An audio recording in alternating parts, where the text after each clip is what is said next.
Hey everyone, welcome back to another video here on the channel. If you saw the last video, you saw me in my hyper shirt, and it was a review of the Aquarium Co-op 100 watt heater. Go check it out. But the reason I'm referencing that was I shot that video about 2 hours ago on my lunch break.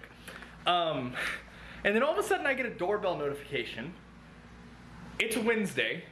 I was not supposed to get a shipment until tomorrow. But if we mosey on through my house and we come over to the front door, I can't wait to show you what I got. And who knows if you can see anything, but what does that say? It says Aquahuna, and that says live tropical fish, and it has their address. I got the fish today, which I'm stoked about. First and foremost, I'm stoked because I actually have to go out of town in a couple of days, and I was worried that they wouldn't get here in time. Why am I running around and why do I seem a little out of breath though? Couple of reasons. Number one, I've been getting all of the tanks ready for when I leave, and the one tank that I haven't gotten ready yet is the one they're going in, their quarantine tank, because I wanted to do a fresh water change tomorrow morning, and then when they get here, put them straight into there. So I haven't taken filters out of tanks. Everything's here, I just have to put it together. It's like I went and bought a Lego set, but I just now need to put it together. Look at all the tilapia behind me. They're actually gonna lose that filter because having the two filters in there is kind of redundant for them. So I'm gonna take that filter out and throw it in there. And depending on the fish, I might actually take one out of the 75 because I have two in the 75 right now. But right now, we'll go ahead and switch this around. I am doing a water change on this aquarium. So we've got the driftwood that I bought from Amazon in there. We've got some hides, some rocks, and the other stuff that I bought from Amazon, and they're all just kind of chilling in there. So I'm gravel vacuuming and doing a water change. I'm letting the water level drop a little bit right now, and then I'll continue to do some gravel vac. Just because I threw one of the tilapia in timeout in here, one of the big mean ones, and it took his aggression away for a couple of days, but then it came back. But yeah, we're gonna go ahead and put probably two filters in here, and then also we're gonna be taking some of those hides out of here and putting them into this tank as well. But before we get into that, something else we need to do is that little dude right there who's chilling in this hide. We need to take him and the hide and that cucumber, and we need to go put it in the 55 that's out in the rec room with the white Oscar, because, or the albino Oscar, whatever, because that's where it's gonna go. So that's another thing we need to do. And honestly, I took a quick break from work, because again, I work from home. Took a quick break just to start this water to start sucking down. Luckily, it's towards the end of the day, so I'm gonna be able to finish my job and then come in here and do this.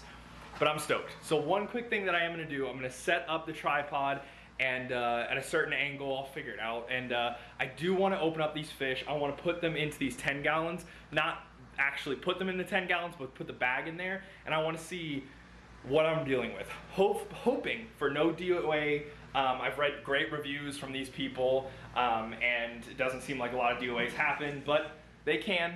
Have not had a DOA yet from the tilapia, or actually I might have had one DOA in the tilapia, but so far shipping has been pretty good. It was 2-day shipping. They shipped it out Monday night and it got here and it's Wednesday right now, so pretty confident. But I'm gonna go ahead and take them out and then put the bags into these 10 gallons to just kind of chill. So let's get to it. Okay, so we are here. I'm actually gonna use the back half of the breeder island because this hasn't been racked yet. We've got some 10 gallons and 20 gallon long here. Now, let me squat down for you all. Disclaimer, all of the other unboxing videos I've done, I have unboxed them first, and I checked them, there's no DOAs. This is a large shipment, there's a lot of different bags, a lot of different fish. This is a disclaimer, there might be DOAs. So for all of you that don't know what that means, it means sleeping fish on arrival. So that way I don't make the YouTube overlords mad by using the D word, but fish that are asleep. So just be fair warned, there might be some, hoping that there's not, but just so you're aware. But let's go ahead and crack on into it. So I'm gonna open up the first box, and I've got you up on the ladder actually that I use to service the fish room. And I'm just gonna show you the box and then put it into one of the 10 gallons. Yeah.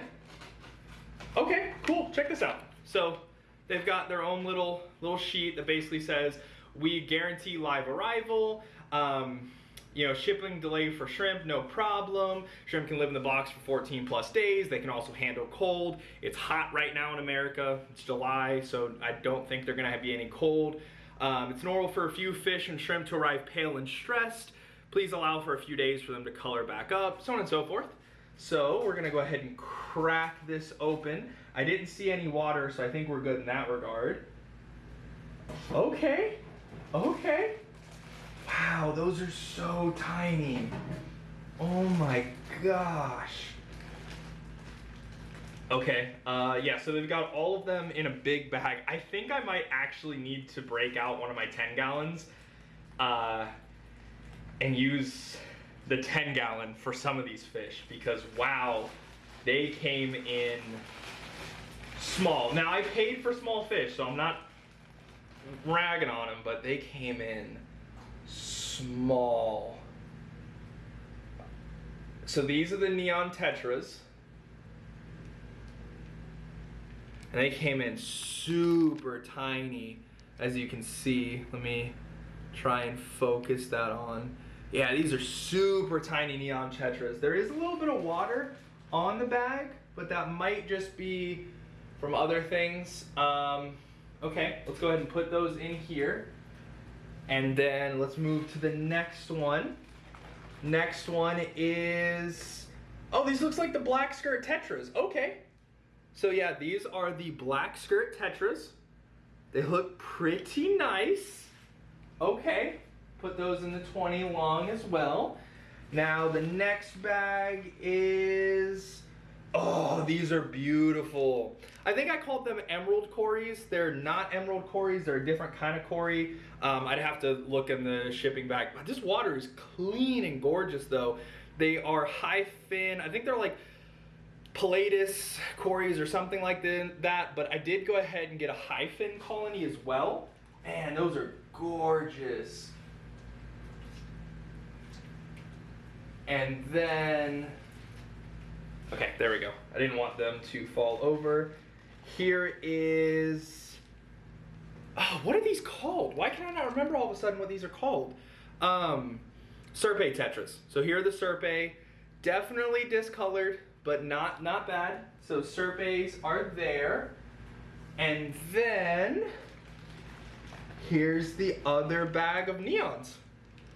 Oh, these look way better. These are, yeah, these are better. Okay, so yeah, here are the neons. So again, some more neon tetras. So we'll go ahead and put those there.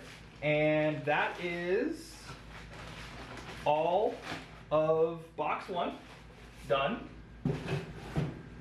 And now let's crack into, there it is, box two. And box two, honestly, has some of the fish that I'm most excited about, especially one of the bags. So again, talks more about the live arrive guarantee. Fish are 90% water, so it also talks about the acclimation process, which is nice. I'll show you the back. So it does go over the acclimation guide as well. Okay, so yes, I see them in there. And by them, I mean the fish that I really cannot wait to see. But let's go ahead and try and get this open. But I think what I'm gonna do with those neons, because they're so much smaller than anything else that I bought, I don't think the neons are gonna go in the quarantine tank down there. I think they're gonna go in the 20 that's at the top of my rack, the tilapia rack. But let's go ahead and get into the next bag. Okay, this bag looks a little weird. I don't know why it, like, oh, because they're all bagged individually. That makes more sense. So I did get some more angels. So there's 3 angels in there, all medium to large. One of them looks absolutely stunning. The other 2 look pretty okay as well. Oh, didn't mean to kick you guys. I'll put them down there. And then get into the next ones. Wow, these are tiny too. These are albino cories. So I'm basically going to have the 2 albinos that are in the 20-gallon up front. They don't school with the, not the ancestris. Ancestris is bristlenose. Whatever the other kind of catfish is, the green one that or the kind of speckly green ones that we also have, they don't really school with those. So what I did was I got them their own colony, which I actually got 12 of them. 6 was in the other bag, and this bag has high fin albinos. So I've got now 8 normal and 6 high fin. And then last but certainly not least, and arguably the one that I am most excited about, are these guys. Now, if you're like, what in the absolute world are these? These are what are referred to as coolie loaches. And coolie loaches, basically, they are like these little tiny eels, and you can see them here. Let me go ahead and focus in on them. But they're these little eels that kind of just burrow into the sand and just have a good old time. But we'll go ahead and put those down. But the water level has absolutely shrunk on the quarantine tank. And again, I think what I'm going to end up doing is using the quarantine tank for everything but the neons, because they're just so tiny, they're going to become food for the other fish. So I think I'm going to have to grow the neons out for a little while in the 20-gallon, and I can just fill it up like 3/4 of the way. The 20-gallon that I'm referencing also, probably smart to just show you guys, is that one up there. So it doesn't have a light on it, and it's fully blacked out, but I can use like a flashlight or something on it. But I can use that for the neons for the time being. But yeah, these neons are tiny. But I think everything else will be fine in here. And maybe what I do instead, just because that's there, is, and probably what I'll actually end up doing, is I have these 10 gallons that I resealed. I have 3 of them that are resealed and can hold water. I'll probably end up just filling up one of these 10 gallons and putting it somewhere, maybe still up here, probably still up here, but just that way that I can actually see through it, but still not have it all the way to the lid, just because neons can jump. But that is starting to bubble, so I'm gonna get that situated. And yeah, my break is almost over. I got them unboxed. I saw everything. Everything looks good for now. So we'll just go ahead, leave these here to acclimate to the temperature for a little while, and take it from there. I am going to install that 10 or that 100 watt heater though in here. I'm gonna go ahead and put it like up in the corner, and yeah, we'll figure it out from there. Okay, and the little bit of hecticness is done, thankfully. So right now, this is where it stands. So this is what this aquarium looks like, and I think I'm gonna pull some of this stuff out, and I'll explain why in a second. But we've got one sponge filter, and we've got the heater in there. Now, that aquarium is up on the top rack where it's 84, as you can see here. And that's mainly because I've been running around here. As you guys would have seen in the last video, it was 82, and it's actually 81 in here, and it'll cool down. But I had to set this aquarium up, and this is going to be where I put the neons and the long fin. I still didn't look it up. I'll look it up before the next clip. But the long fin silver and green cories, because I want the neons to not be in with the bigger cichlids, because they're going to become food. So definitely need to grow them out a little bit before they get to go into the big aquarium, which kind of sucks, but I also get it. And we'll have some other stuff in there, so won't really worry. But what we got to do now is I got to move that guy and that cucumber into the 55. So I just wanted to give you guys a quick update, because I'm trying to do this quick, and then I'll just show you a video after the fact. But I'm probably going to either propagate some of that hornwort or take some of this hornwort and put it up there in that aquarium. Since as great as that background is, it doesn't actually take nitrites out. So we'll go ahead and get that all situated, but I just wanted to kind of update you guys. The wood's out. I'm gonna have to put the wood back into this aquarium once I get this pleco out. Gotta clean the aquarium out, do some things, probably gonna plant the Amazon swords actually now, and I'm probably gonna actually move the Anubias from the tank that's in the living room, the 75, and I'm probably gonna actually super glue it to one of these logs. That's what I think I'm gonna do. But we'll figure it out. I'm gonna get work on that. I'm gonna move the pleco first, then we can aquascape and play with all that. Okay.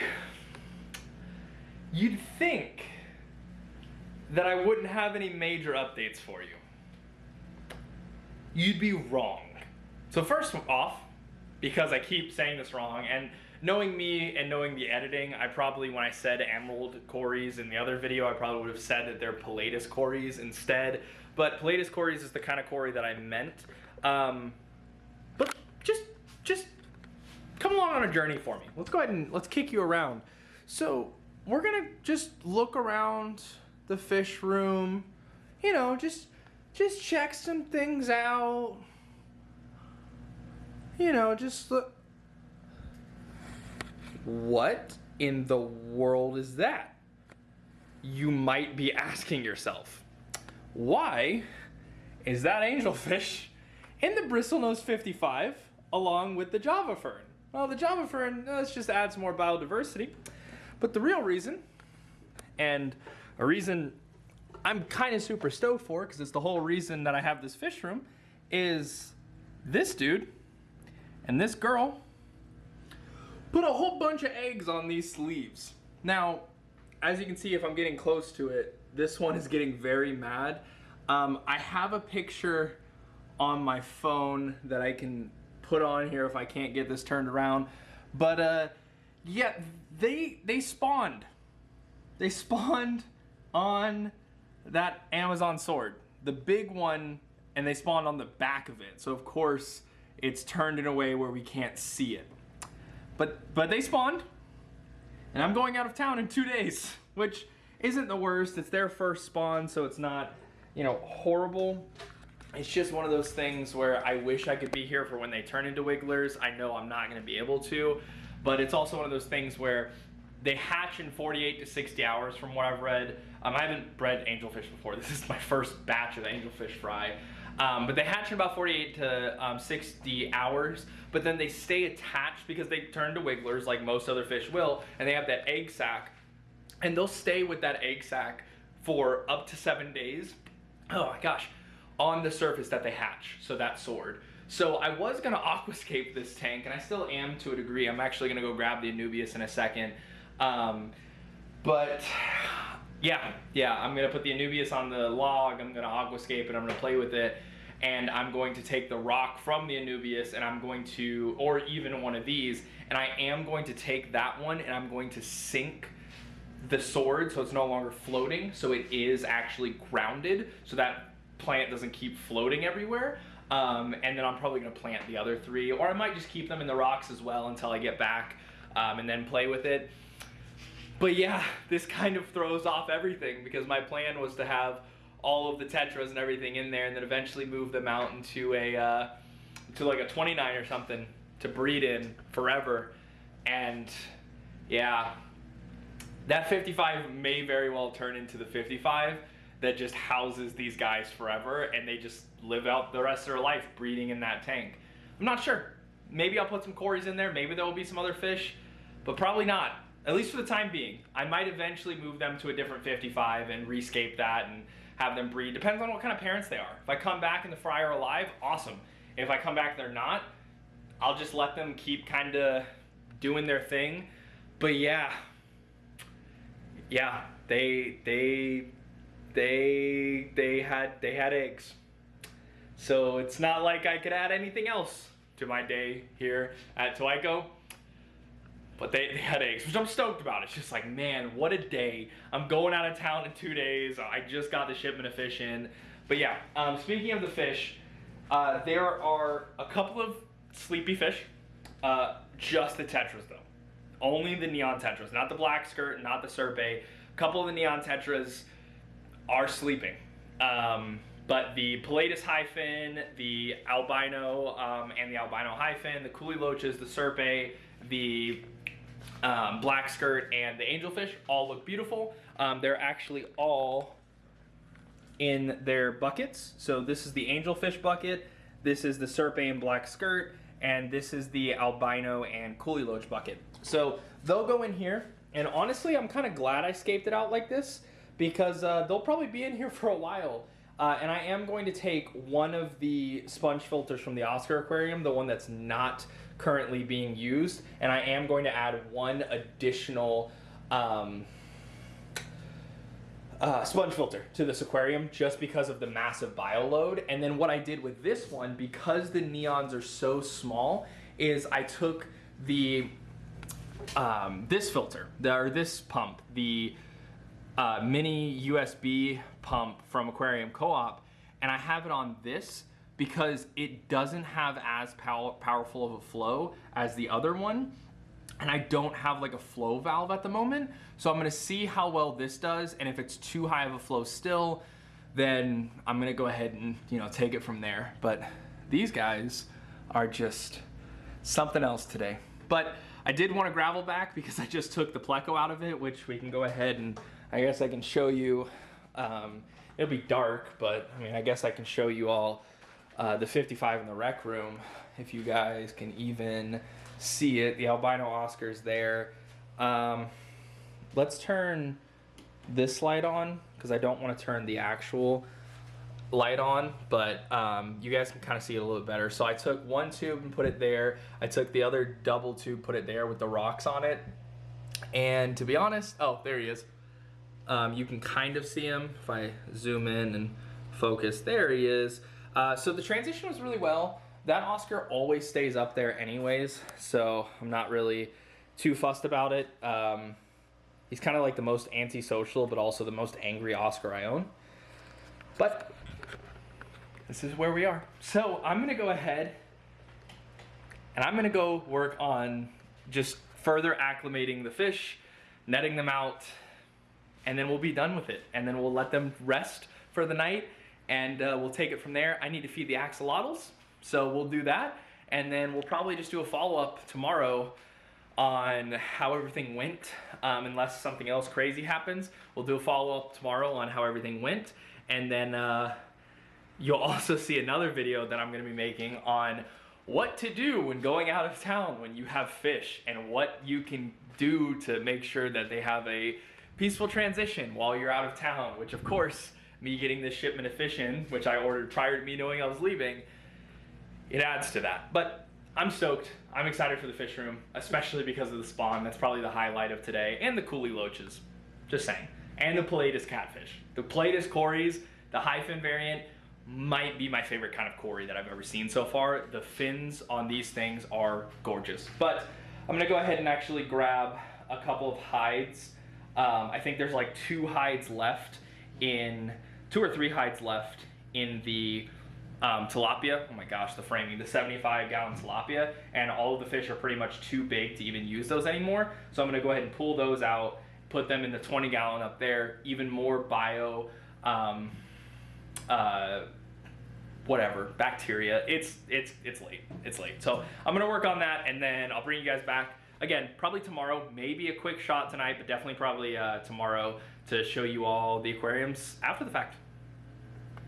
All right, so it's the day after, and things are going pretty well. So we'll go ahead and we'll start up here. So the neons are doing pretty well. So are the Pelatus catfish, the Pelatus cories. They are also doing pretty well. So all in all, this tank's doing okay. We had a few more sleepy fish, so not quite DOA, but after the fact, just did not make it all the way through, which at this size, it just makes sense. From now on, I will definitely, if I do get more neons from them, because they packed them well, but there's only so much you could do. Little dude's doing really well in this aquarium too, along with this upright cucumber. But one thing I did want to show you before I showed you the full quarantine tank is this. Their eggs are looking fantastic. Now, all of those white eggs are unfertilized eggs, which realistically, yeah, okay, Dad. All right, Mom, Dad, move out of the way, please. I'm trying to look at your eggs. Which kind of makes sense just because who knows how long this clutch has been inside them. I don't know if they ever were, you know, given another, what's it called? If they've spawned ever before, but those white ones are the unfertilized ones. I'm not going to mess with it at all just because I'm not gonna be here to continuously do anything with it. So I'm just gonna let them take care of it. And if we don't get a huge spawn from this, then so be it. Because again, I'm not gonna be here to monitor them day to day. I'm going out of town tomorrow.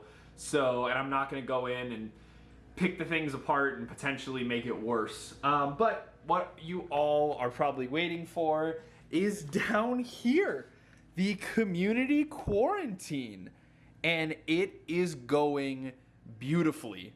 The fish are coloring up so good. So if you saw last clip, I mean, these black skirt tetras have just shined so much. They've gotten so much darker. The serpes have gotten so much more red, and everyone's schooling together. So the serpes are schooling together. The black skirts are schooling together. Occasionally, like that one will go off by himself and not like realize, or that serpe will go over somewhere. But for the most part, everything's good to go. The albino cories are doing pretty well as well. So they are doing good. And then the angels are doing excellent also. So the angels, let me go ahead and get that to focus in on there. Beautiful. But yeah, the angels are doing really well. They'll stay around each other, like that one there. Was kind of off by itself for a little bit, but they'll typically stay around each other. And then the coolies, yeah, they're coolies. I don't know where they are. So if you ever had coolie loaches, I'm now understanding what people talk about. Who knows where those coolie loaches are? There's 6 of them in this aquarium somewhere, but they're nocturnal. You typically don't see them much. I just fed a little bit ago. I finally got my shipment from Aquarium Co-op in, which stay tuned for the upcoming videos. I've got a couple of reviews that I'm going to be putting out about some of their products. But that's some krill, extreme krill flake, and then some extreme sinkers that I have in there that they will be eating. But that's pretty much it. I'll keep you guys up to date. Again, I will be going out of town tomorrow morning, so I will not be here to be monitoring them every single day, which I wish I could be, but just with the timing of everything, I placed the order, found out that I needed to take a plane ride, and here we are. But I'm confident in the health of the fish, and I'm confident that everything's gonna be fine. I'm gonna be having someone coming over and watching the house anyways, so if something happens, they'll be able to take care of it and let me know. But until next time, hopefully you did enjoy. I'm more than stoked about the fish. I think it's awesome. I think it's cool that we finally got our first batch of angelfish eggs. So yeah, it's gonna be a good one. But if you did enjoy, make sure to like this video, subscribe to TOAIKO, and I will see you in the next video.